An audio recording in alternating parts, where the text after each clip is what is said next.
Well, welcome back to Ask. We're excited to have returning tutors, whether you've tutored for a semester, for a year, for multiple years. I'm always excited that students want to come back and continue to work with Ask, continue to work as tutors. I myself, when I was a student at Bethel, tutored in the Ask office for 3 years. And I think there's something special about returning because as you come back, you're now really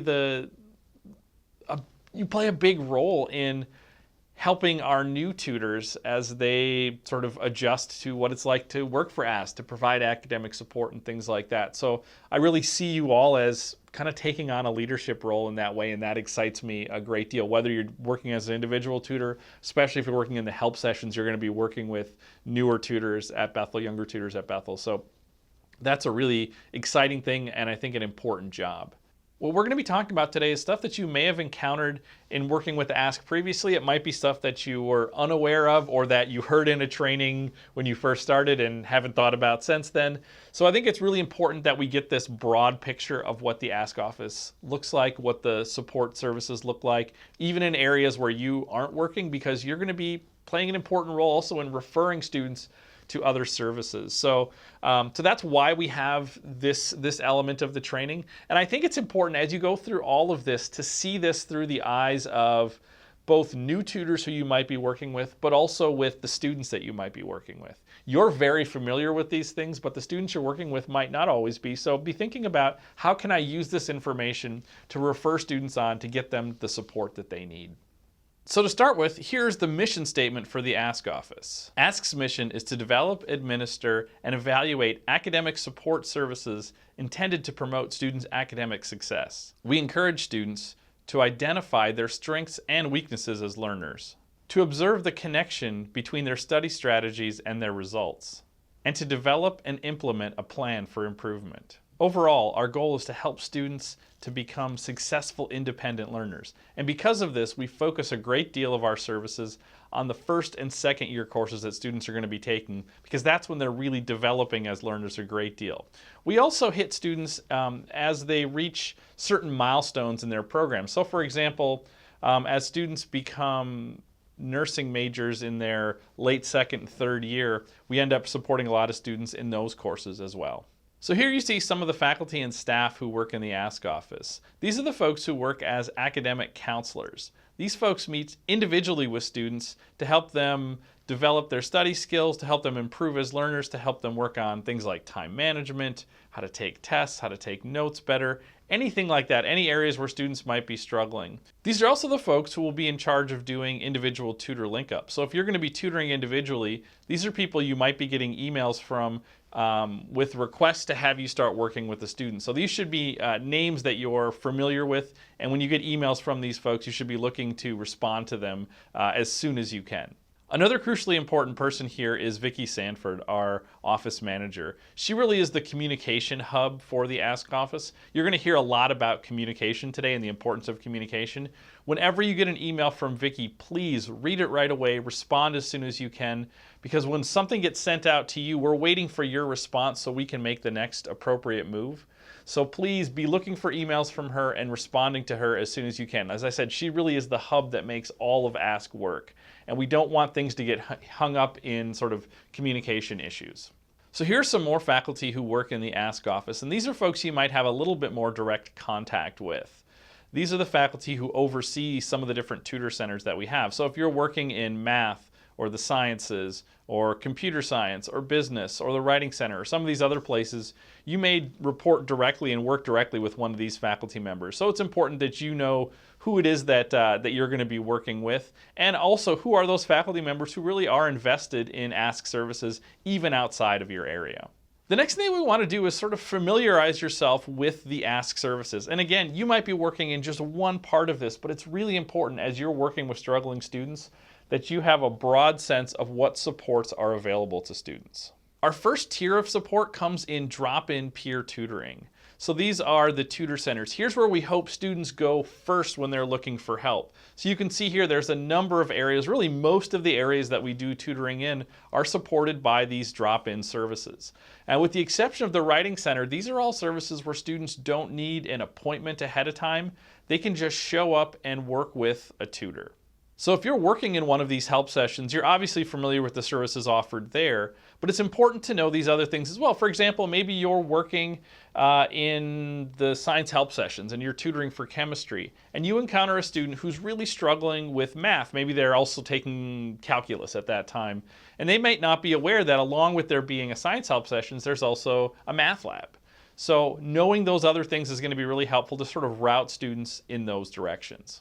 In addition to the drop-in help sessions, we also offer another layer of support. Let's say a student's in a course that's not supported by one of those help sessions, or maybe they are in a course that's supported by one of those help sessions, but their need is so deep. Maybe you're working in math lab and a student's coming in and they're really struggling, not just with how to do the homework or things like that, but they're really struggling with even the concepts of what they're doing in that course. And they end up really needing to work kind of directly with you the whole time, and it's hard to work with other students when you're working with them. One of the things you might want to recommend to them is that they come in to the Ask office and seek out individual tutoring. Ask offers tutoring on an individual level. In a minute, we'll talk about the exact process that works on, but these individual tutor link-ups are meeting with the student twice a week for about an hour each time, so it's more direct support, more direct help. And again, it's important that students know that this is really something we offer theoretically for any course that a student's taking here.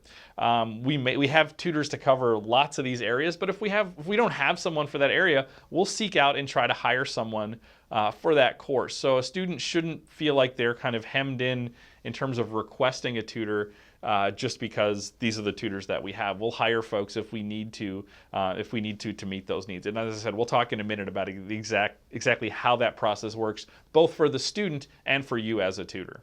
One other set of students that we're really dedicated in trying to support are multilingual students. So along with all of the other tutoring that we've already talked about, we also offer some direct support for students who are coming from different language backgrounds, and so for whom English might not be their primary language, might not be their first language.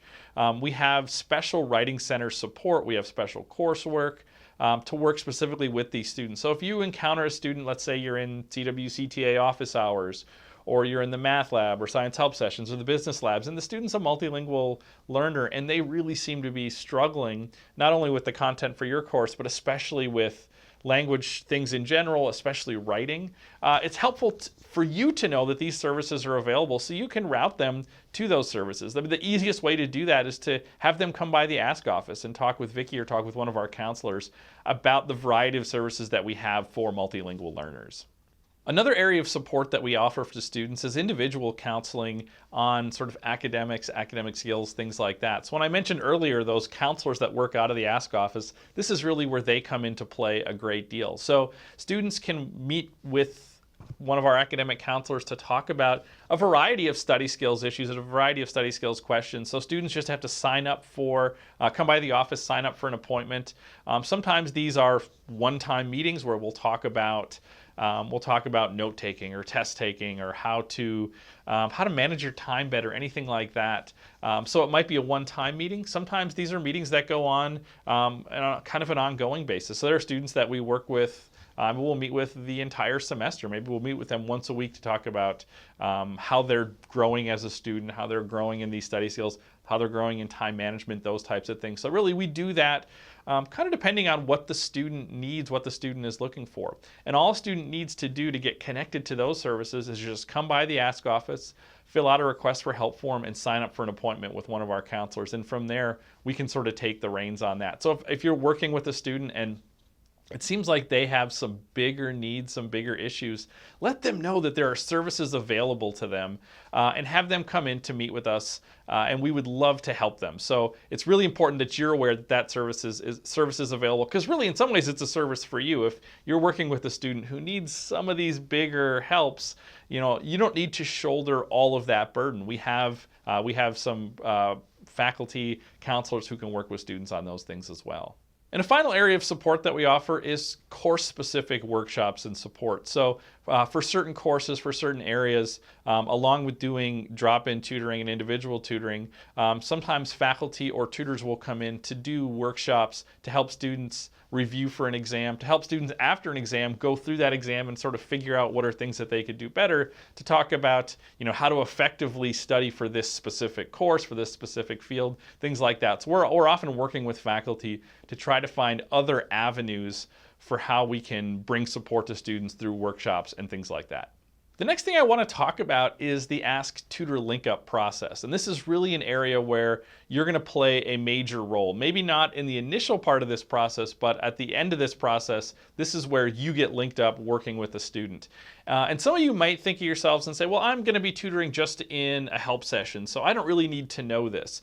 And the truth is, many of our tutors will start as help session TAs, help session tutors, writing center tutors, things like that.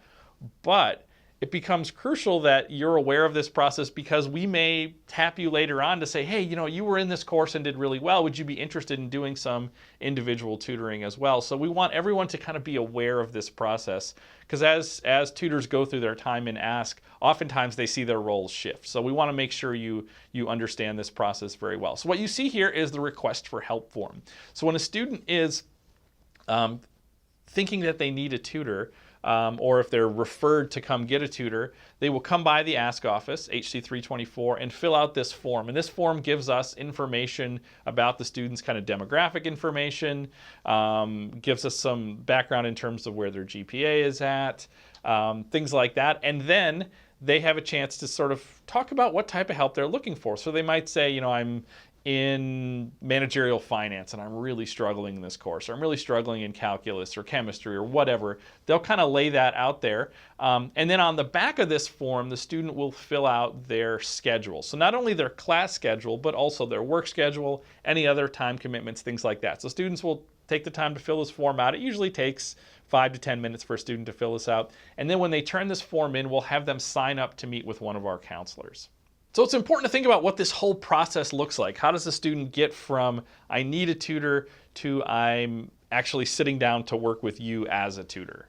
So the first step, as I said, is to fill out this request for help form, and then to sign up for an appointment to meet with one of our counselors. Now, as a counselor, when I get that form, one of the things that I'll do is I'll read through that form, I'll think about what is it that the kind of help that student needs, and then I'll also get in contact with that student's faculty member. Because as we're considering what types of help a student might need, if a tutor seems appropriate, anything like that, we want to have not only the counselor's input and the student's input, but also the faculty member's input as well. So we will contact the faculty member to get feedback about where things are at with that student. Are there specific helps that they need? Do they think a tutor would be appropriate? Would they approve of that as a good next step? Sometimes those faculty members, really their first step is to say they really want to meet with the faculty members. So I would always encourage students to talk with their faculty as well. I think that's why you go to a place like Bethel.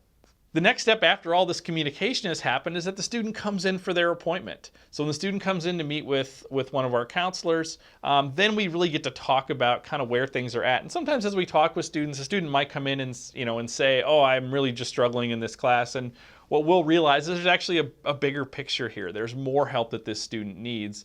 So the counselor has an opportunity to dive in with that. And really what we're trying to do at that point is to take the student's comments, the feedback from the professor, and say, what kind of help do they really need? And if we determine that the thing that the student really needs is an individual tutor, then we will sort of move in that direction. And this is where you really get involved in this process, because as a counselor, if I decide what the student really needs is an individual tutor, what I will do is I will send out a tutor request to one of our tutors. And it's important to note that we're only contacting one tutor at a time.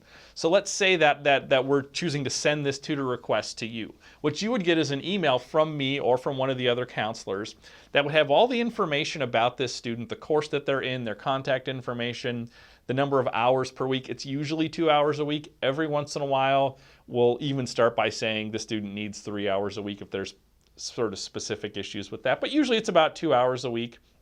And then any other comments about this. So that'll all be in the email. And then attached to that email is that copy of the student schedule that they filled out.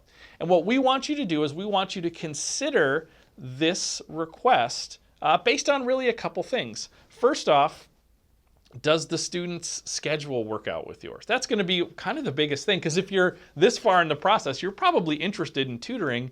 You just need to make sure that your times and their times line up. So we want you to make a decision based on that, but also to think about, like, is this, look at who the student is. Is this a student? Is this somebody you know? Bethel's a small place. And it's not to say you can't work with someone you know, but if you look at that student's name and say, you know, it would be really awkward to work with that person because I know them really well or something like that, then that's perfectly fine. We can move on to work with somebody else. So that's information we'd want to know. It's not to say you can't work with someone you know, but if it would be awkward, you know, make sure to let us know and we'll pass that on. So we want you to consider that tutoring job. We hope that you take it.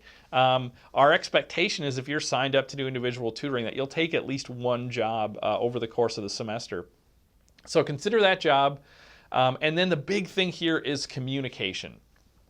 Let us know if you can take that job, and let us know as soon as you can. Our hope is for, you know, at maximum a 24-hour turnaround, but we'd love it to be sooner. When you get that, I think what often happens with students is we get an email and we see it's a request, and either we respond right away or we sort of let it sit there, and then sometimes it sort of falls into the background. So if I don't hear from a tutor within 24 hours, I contact them right away. I contact them again and say, I sent you this request. Can you take it or not? And again, my bigger concern is that you communicate right away, not that you have to take the job, but I need to know because we only send this out to one tutor at a time. So you need to think about the fact that as you're sitting there considering that job, that student is waiting. So the sooner you can make a decision and let us know, the better.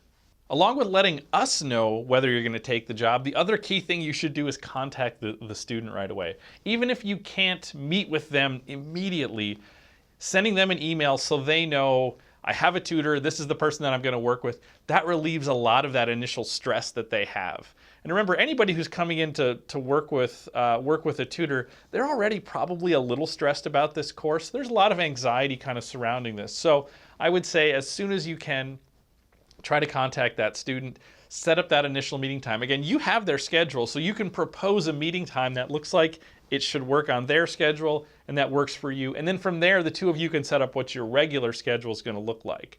But I think that's sort of a really important piece here.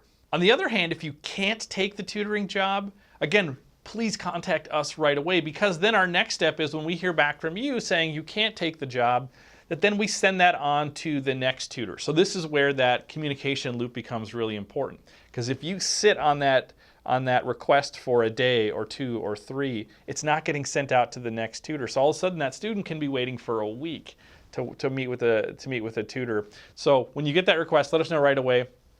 We'll keep working to find somebody who can take the job, but we need to know from you that you can't before we can send it off to somebody else. So communication, rapid communication, is the way that Ask is going to work best. So one of the forms next to this video on Moodle that's worth looking at right now is the Tutor 2T guidelines. Now, I think it's important to note that we go through these guidelines with a student. Any student who's going to be working with a tutor, when we sit down and meet with them, we go through these guidelines. So you can assume the student has seen these. It doesn't mean that they know them really, really well, but they have seen them once. And it's important that you know the guidelines, both the guidelines for the student, what are the expectations of the student, but also what are the expectations on you as a tutor. So I'm not going to read through all of these. You have the form, you can look over this, but I want to highlight a few of these items. So the first thing I want to say is something I've already said, and we'll probably say it again, is communicate, communicate, communicate. So please respond to any emails from the Ask office within 24 hours. Make sure you're checking your email at least once a day. And when you get those emails, just respond right away if you can, because that's going to make that communication loop happen faster and better. Next, once you're linked up with an individual 2T, have a regular meeting schedule. It's really important that there's regular meetings so students know when and where they're going to be meeting on that regular basis.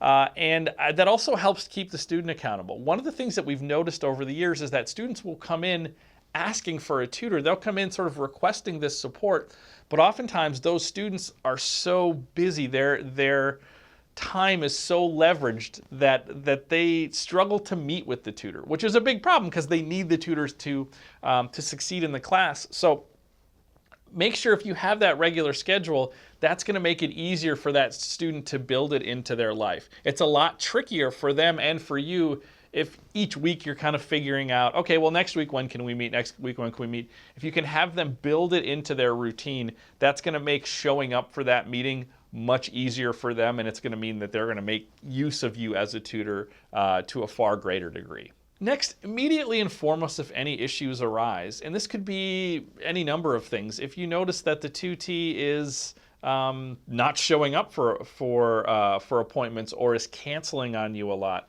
or if they're showing up but they seem really underprepared, it seems like, wow, they've never done any of the reading, they've never started any of the homework, let us know that. We can work to prod them on. This is part of those guidelines for working with the tutors. They're supposed to be doing those things. If they're not doing that, let us know right away, because we can work to prod that student on. Let us know if there are any other issues that arise as well. I mean, we want to be involved. We want to make this a really positive experience for you as a tutor. We want to make this a positive experience for the student. We want to make sure that what's happening is effective.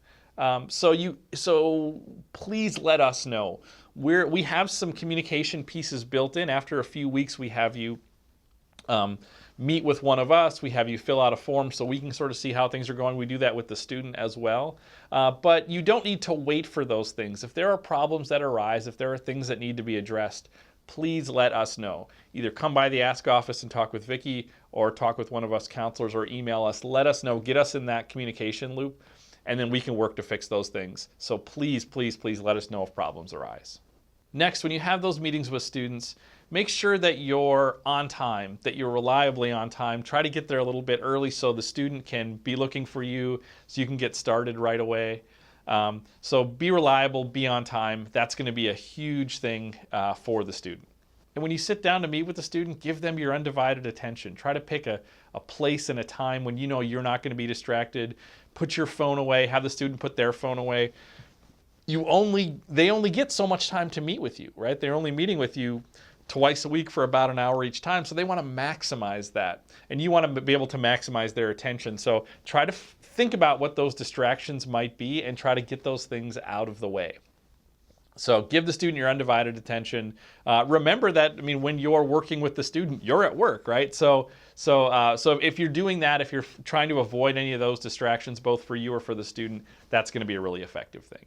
Next, it's important to talk with your tutee about what's the best way to communicate with each other. Have a system for if sort of emergencies arise. So if something happens and the student can't make a meeting, they know what's the best way to get a hold of you. And likewise, if something happens in your life and you have this meeting scheduled, and let's say you're driving to Bethel and you get a flat tire and you know you're not going to make it, know what's the best way to communicate with that tutee so they know that you're not going to make it or that you're going to need to reschedule. So have some system in place to say, here's how I'm going to communicate with you, here's how you should communicate with me. So you don't need to give them all of your contact info, but give them some way that they can communicate with you that you know is going to be effective and efficient when those emergencies arise. Lastly, and I've already talked a little bit about this, but if the student is consistently not showing up for appointments with you, let us know. Make sure you put on your timesheet, we'll pay you for 15 minutes of sitting and waiting for that student. But if that happens more than once, let us know. We don't want you to be sort of wasting your time just working with a student who doesn't want to meet with you. We really would rather not spend the money to pay a tutor to meet with a student who doesn't want to meet with them. And we can work with that student because maybe their schedule that they told us really isn't as accurate as it is in fact. So let us know, let us be part of that process as well. Again, you don't need to wait for us to ask you questions about that. If there's things like that aren't working well, let us know right away and we can work to fix those things. One last word about your role as an Ask Tutor. Remember that when you're working, yes, you're working with peers, right? You're a peer tutor, so you're working with students who are sometimes in the same classes as you, roughly the same age as you, things like that. But when you're working as an Ask Tutor, remember that you're at work. The student you're working with is not, but you are, right? So have this in the back of your head that, I mean, this is really, you have professional duties when you're working with these students. Really, you are an agent of Bethel. You are, you're the hands and feet and face of Bethel at that moment, and think about that when you're working with the student. So those interactions should be professional interactions. This is practice and preparation for you when you leave college and enter the workforce and do other professional work. I mean, this is a chance to sort of exercise some of those skills. So I know, our hope is that you really do build friendships with these students that you're working with, but it's important to remember at the same time that these tutor interactions are professional interactions. So have that in the back of your head, you know, that time when you're on the clock, when you're working in help sessions, when you're working individually with a student, that those really are times that that you should be thinking of yourself as on duty, as being a professional. So when you're working in the help sessions, you know, that really is probably not a great time for you to sit and do your homework, even if there's nobody working with you right away. Like, you should at least make sure you have an eye on the door when that student comes in, greet them, make sure they're getting the help that they need, make sure that you're getting your focus on them. And that you're thinking about your professional duties. Every once in a while, I mean, some of this stuff is kind of obvious to say, but every once in a while we sort of find lapses in our services where students where our tutors aren't doing that. So just it's something to remind yourself of. It's something to remind other tutors of as you're working as well, that really you're supposed to be modeling what it means to be a good student to them, and your professionalism is really a big part of that. I want to end by giving you two numbers, or two sort of facts about Ask Services. And this is really to help think about how do we communicate what Ask is to both the students that we work with and the students that we could potentially work with. And the first is that in a given year, the Ask office averages somewhere between 13,000 and 15,000 student contacts. Now, let's make sense out of that number. So that's contacts with any of the services that we offer, any of the services that we talked about earlier in this training.